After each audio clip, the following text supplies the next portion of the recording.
essentially, I'll read the headline: "Pay for your poisoning. East Palestine residents to be taxed on disaster reimbursements, despite Norfolk Southern assuring them otherwise." And since it's right here, I'll read Chrissy's quote as well, and I'll kind of set up the rest of it. But Christy Ferguson, a resident I've spoke with quite a bit, she's done interviews on the channel.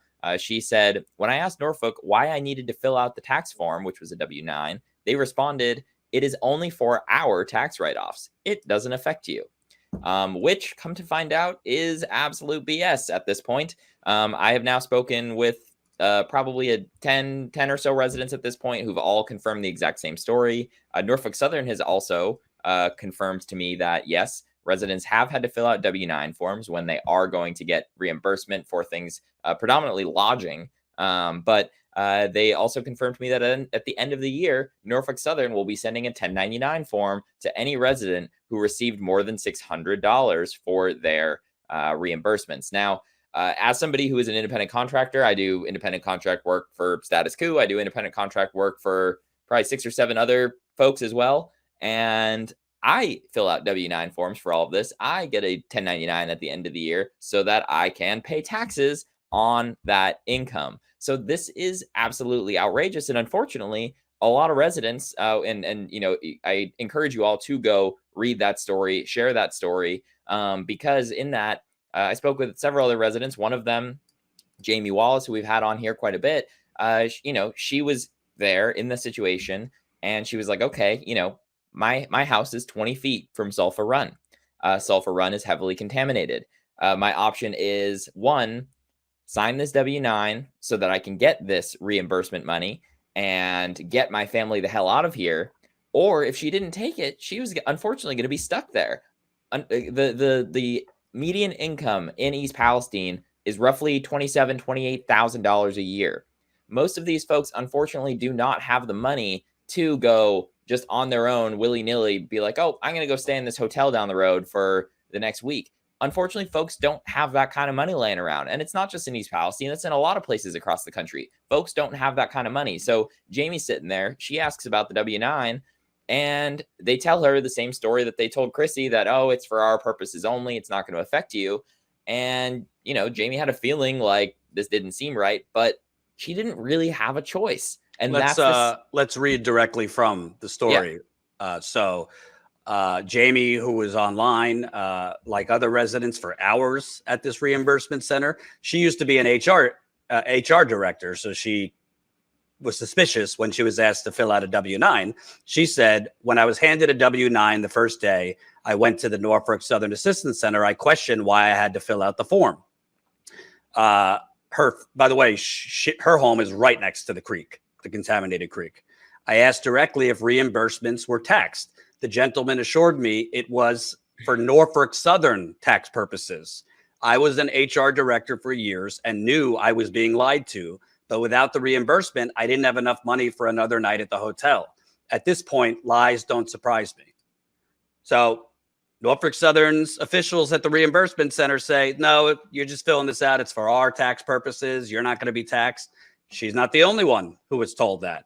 If you go up in the story, Chrissy Ferguson, who Louis has interviewed before, some significantly questionable testing was done at her home. Mm-hmm. When I asked Norfolk why I needed to fill out the tax form W-9, they responded, it is only for our tax write-offs. It doesn't affect you. Well, either these residents are imagining things, lying, or Norfolk Southern did a bait and switch. Yeah. And you know what, just to push the one point more, home, one more, because we got one more. That's what I was going to say. Yeah, let's get Zhuzha. Zhuzha, hope I'm pronouncing it right. Zhuzha DeAngelis, whose son has had health problems since the derailment. She's had a lot of health problems. She said, Brandon from Norfolk Southern continued to tell me no one would get taxed whatsoever, and it was only for Norfolk Southern's tax purposes. He explained that they have their own insurance and it would be paid for by Norfolk either way. The very first time I went, I signed the W-9 and I was told I wouldn't be taxed on it. Well, what did Norfolk Southern tell you, Louis? Well, they told me, like I said at the start of this, when they replied to my request for comment, and they said that, yes, residents have been getting W-9 forms, and at the end of the year, anyone who received more than $600 is going to get a 1099 for it. So I asked about, the questions here that I'm hearing from residents of them, not knowing that they're going to be taxed. We don't have a response from them on that, unsurprisingly. They also did say that they cannot provide tax advice to residents. So that's great. And I'll say, too, that's 3 residents, but I've talked to several other residents that we don't have a direct quote from who are saying exactly the same thing. So don't think that this is just 3 people. It's basically every single person that I call and I ask, hey, did you fill out any forms that felt out of the ordinary when you were there? Did you fill out any tax forms or anything? And they're all like, oh, yeah, I filled out a W-9. And a lot of these folks, unfortunately, again, unless you do contract work, you don't know what a W-9 is. I even forget when I do it, it's like, oh, wait, do I fill out a W-9 or a W-4? Like all this stuff is not super straightforward unless you're in the weeds on this all of the time and need to do that sort of stuff for work. If you're being told, no, it's not going to affect you, it's not going to affect you, and you need the money, you're probably not going to ask that many questions. Like I probably wouldn't ask many questions about it. So it's a, like you said, absolute bait and switch. These folks were being lied to from what we can tell. And it's just, it's another small, not another small thing. This is a big thing because there are potential ramifications that will come from this. And this is in another story that we're working on here, but you look like you want to interject here. Go for it. Yeah, I'm sorry.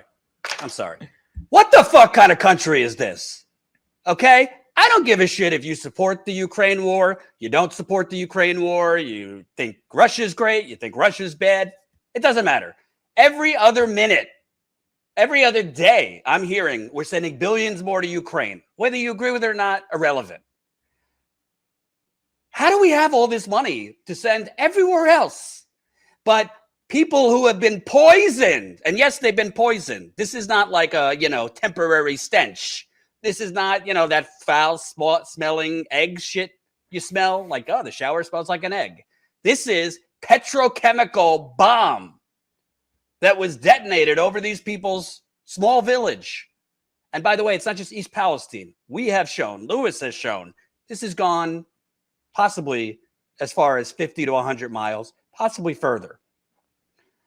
And these people hey, this is just a regular tax thing here, even though you don't want, it's not like you wanted to go to a hotel. They're not putting them up at the plaza. No. They're having to relocate with their kids, their animals in small hotel rooms for weeks, having to take their kids out to do, remote learning.